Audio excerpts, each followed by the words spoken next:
I know about infiltration of KGB into peace movement probably as much as an average American who reads newspapers systematically. But obviously I'm aware that the World Peace Council is a front organization of the KGB. Romesh Chandra I know personally, both in India and USSR. I worked with delegations of various peaceniks who came to the World Congress of Peace Council in Moscow. I think it was in 1961 or 62. Yeah, it was before Cuban crisis. And at that time they struck me as people who are pathologically unable to see the truth, not to talk about the military aspects. When as a translator and a guide, I used to take them to places in Moscow which are not supposed to be for foreigners' eyes. They didn't want to see it. They had their preconceived ideas. They were suffering from self-importance. They thought it's a great honor to sit in the Kremlin, in the Palace of Congresses, next to a debil from Kremlin, and talk about peace as if that person from Politburo means anything in peace movement. Self-delusion is the most predominant phenomenon among these people. Romesh Chandra is a very shrewd politician who takes advantage of naive, misguided, idealistically minded, sometimes sincere people. But he is, my impression is that he's totally sold himself to the Soviets. He receives his payments or royalties or whatever you can call it in the form of prizes. Of course, it's very embarrassing if you approach a person of his caliber with money, with cash, and say, "Here, Comrade Romesh Chandra, there is money for your propaganda in the interests of the Soviet Union." It's very unpolite. So instead, the Soviet Union creates artificial international bodies such as Jawaharlal Nehru Peace Committee, which consists of various progressive leaders, writers. Sometimes they're known figures and philosophers, educationalists. Sometimes they probably feel that if there's no other possibility to express the desire for peace, at least there is some legitimate overt activity where they can express themselves. That's okay. And they think they are too smart not to see that part of it is Soviet propaganda. They think, okay, we are smart. We are not going to allow them to use us for propaganda purposes. This is wishful thinking, because after 5 or 6 visits to USSR, everything is paid by the Soviet government.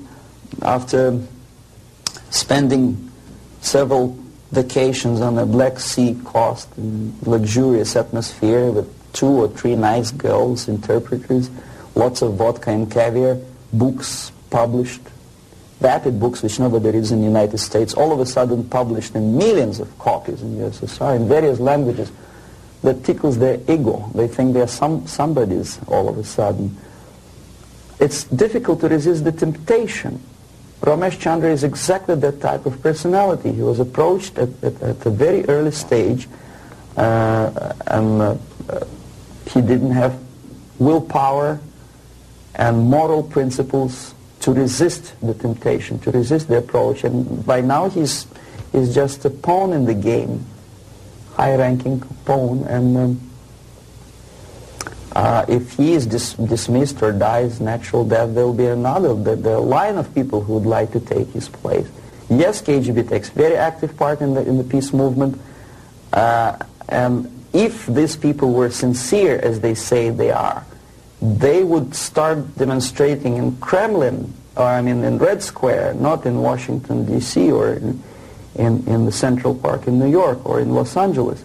But they don't have courage, they don't have guts to go to Russia and protest against the nuclear armament of the Soviet Union. Therefore, I agree that they are misguided, but I think they are cowards.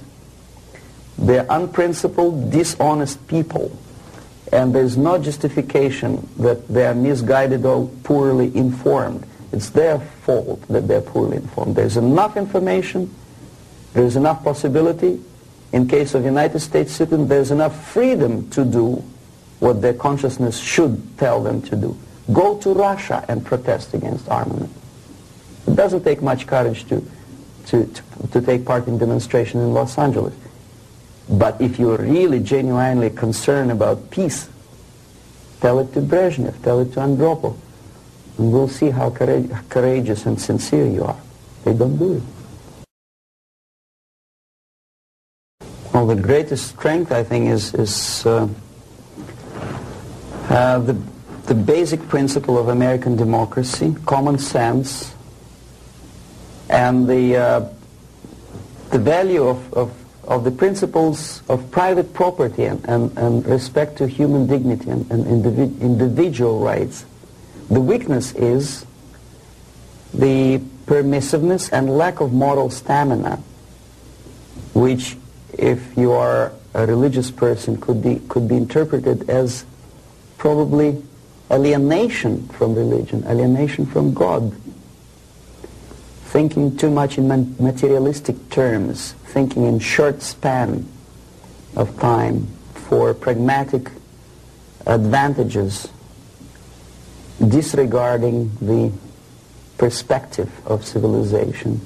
Some philosopher, I forget his name, I was a bad student in Moscow, said that the level of civilization is in direct proportion to the time span that human being thinks in future, for future. The least civilized people live today, this minute. The more civilized nations think about tomorrow, 10 years from now, 100 years from now. Well, this is one of the definitions of...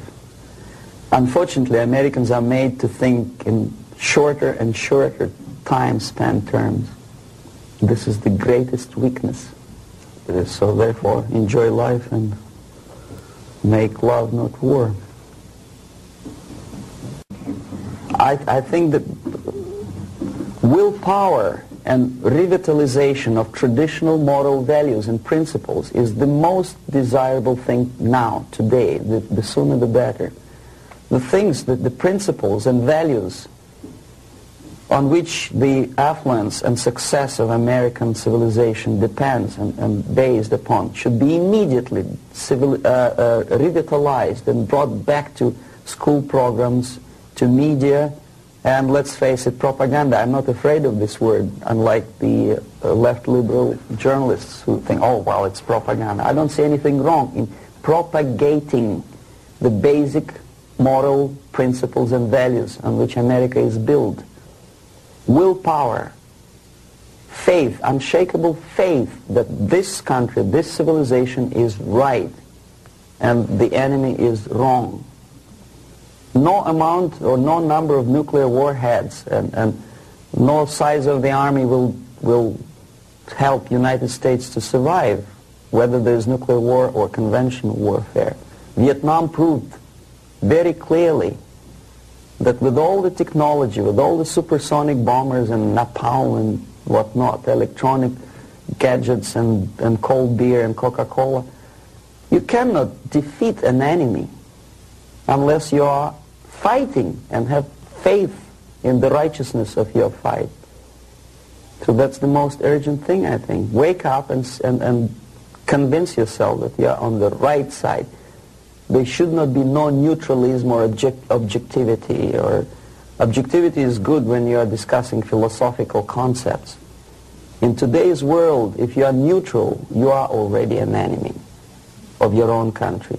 You have to actively take part of your country, your side.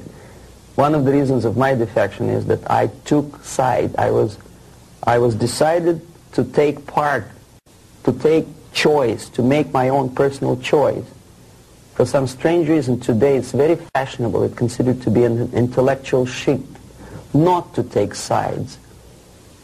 Academic media, academic circles, Hollywood stars, politicians, they think it's very fashionable, it's intellectual to be non-allied, non-committed, neutral. It's not intellectual, it's suicidal.